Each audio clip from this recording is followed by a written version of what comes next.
The Magical Starry Key, complete series for kids in one go. यह बच्चों के लिए एक रोमांचक और जादुई सीरीज है जहां आरव, मीरा और उनकी बोलने वाली बिल्ली शैडो एक रहस्यमयी स्टारी की की मदद से छुपी हुई अद्भुत दुनियाओं के रोमांचक सफर पर निकलते हैं। जरा सोचिए, अटारी में रखा एक पुराना संदूक जिसमें छुपी है तारों जैसी चमकती हुई चाबी। एक बरसाती दोपहर आरव और मीरा ने अटारी से अजीब सी चर्र की आवाज सुनी। जिज्ञासा से भरे दोनों ऊपर चढ़े और वहां धूल के बीच छुपा हुआ एक प्राचीन लकड़ी का संदूक रखा था। जब आरव ने उसे खोला, अंदर थी एक सुनहरी चाबी जो रात के आसमान जैसी चमक रही थी।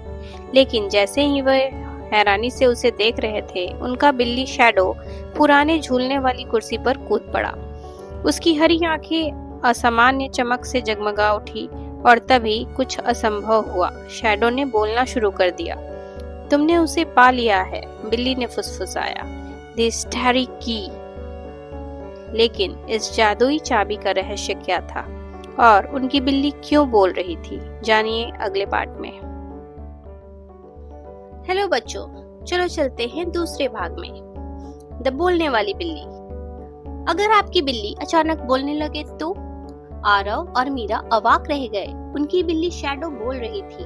शैडो ने धीरे से कहा, मैं इस घर की रखवाली कर रही थी, तुम्हें यही चाबी ढूंढनी थी, स्टारी की। आरव ने घबरा कर पूछा, ये चाबी करती क्या है?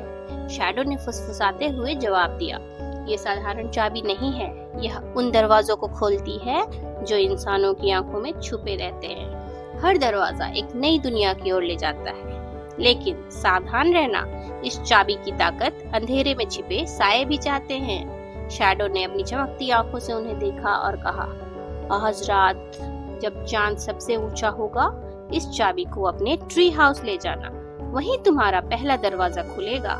लेकिन उस दरवाजे के पार उनका इंतजार कौन कर रहा था, आइए जानते हैं अगले भाग में। Part 3 of the series, the portal in the tree house.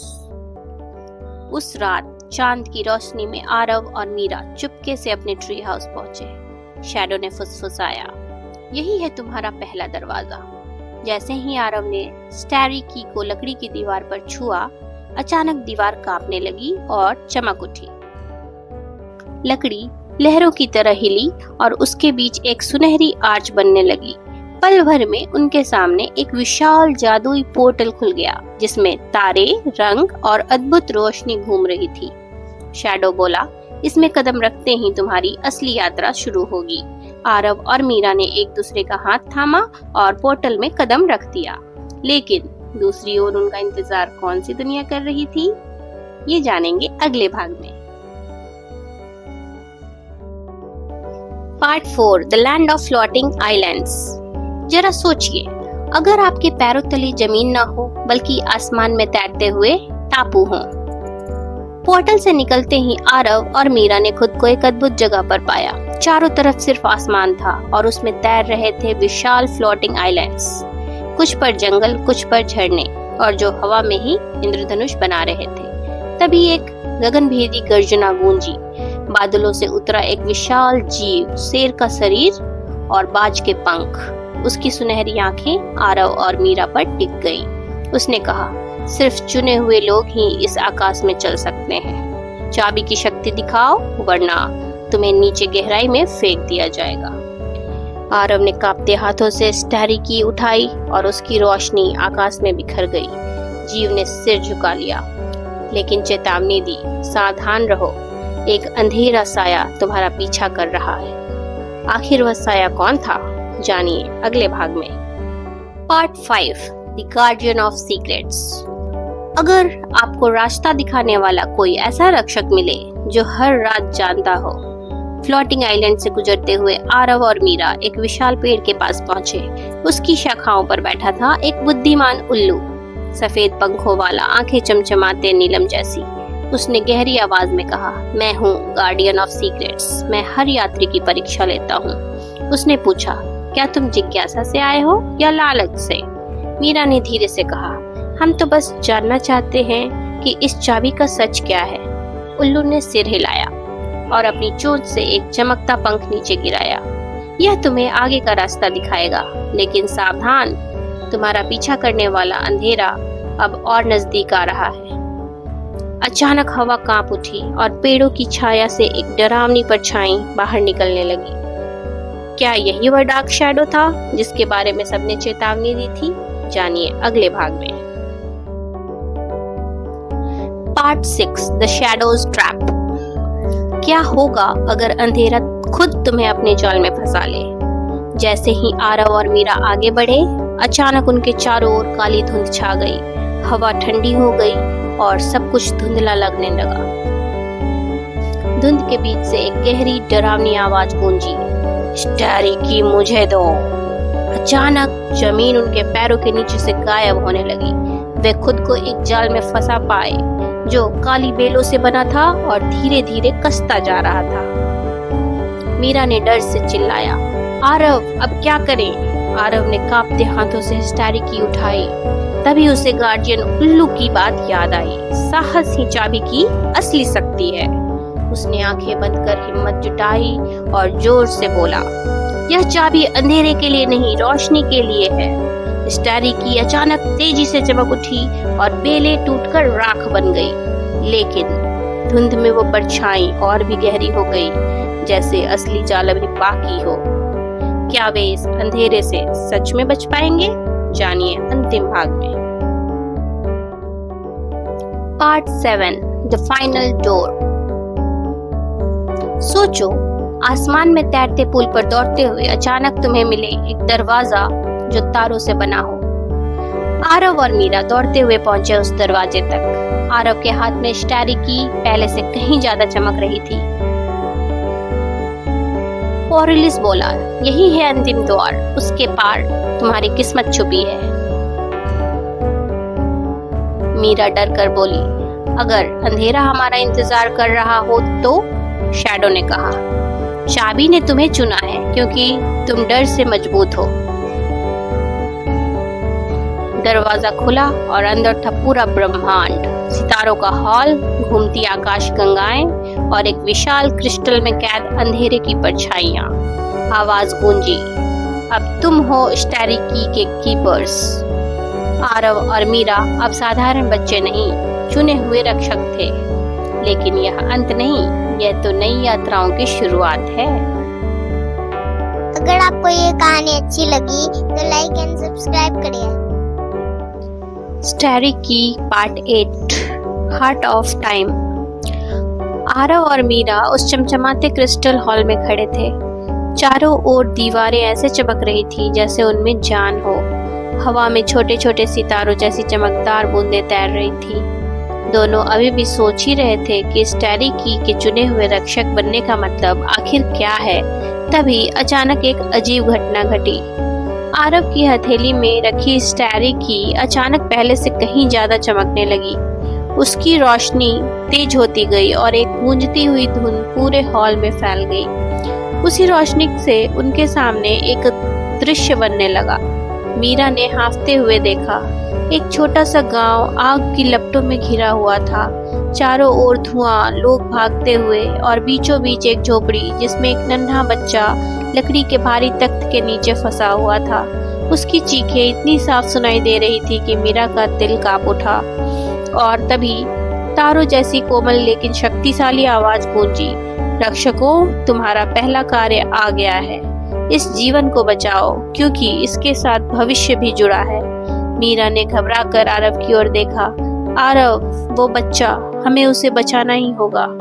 Aarav ने दृढ़ नजरों से सिर हिलाया। हम चुने गए हैं किसी वजह से।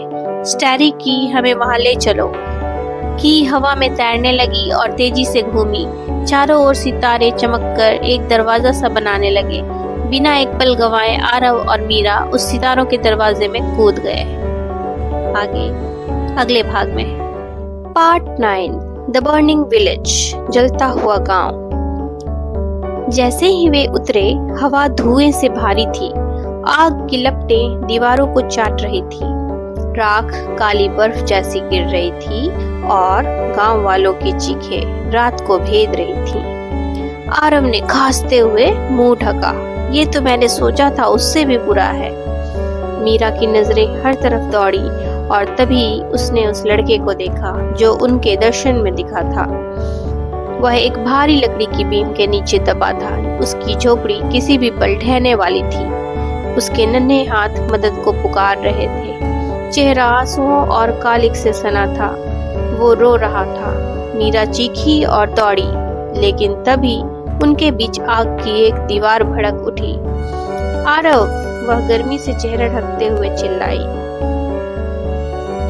बिना सोचे आरव ने स्टैरिक की उठाया। उसकी चमक फैलते ही एक उजला गुंबद बना और आग किनारे हट गई। जाओ आरव, गर्जा। मीरा फुर्ती से लड़के तक पहुंची। उसके पास घुटनों के बल बैठी। घबराओ मत, हम आ गए हैं। उसने बीम उठाने की कोशिश की पर वह हिली तक नहीं। बहुत भारी है, मीरा पसीने से तर बोली। आरव भी पहुंचा और बीम पर स्टैरिक की रखा। तभी वो बदलने लगी। उसकी चांदी की धार फैलकर चमकती तलवार बन गई।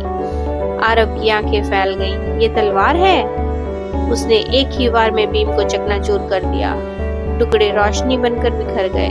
मीरा ने लड़के को बाहों में भर लिया। अब तुम सुरक्षित हो। पर यह सुरक्षा अधिक देर तक नहीं टिकनी थी। जानिए आगे की कहानी में। पार्ट 10, अग्नि का रहस्य। लड़के को सुरक्षित बाहर लाते ही चारों ओर से लोग भागते हुए आए। उनके चेहरे पर डर, निराशा और उम्मीद एक साथ झलक रही थी। देवताओं ने तुम्हें भेजा है, एक बुजुर्ग औरत फूट फूट कर बोली। मीरा ने उसे ढांढस बंधाया।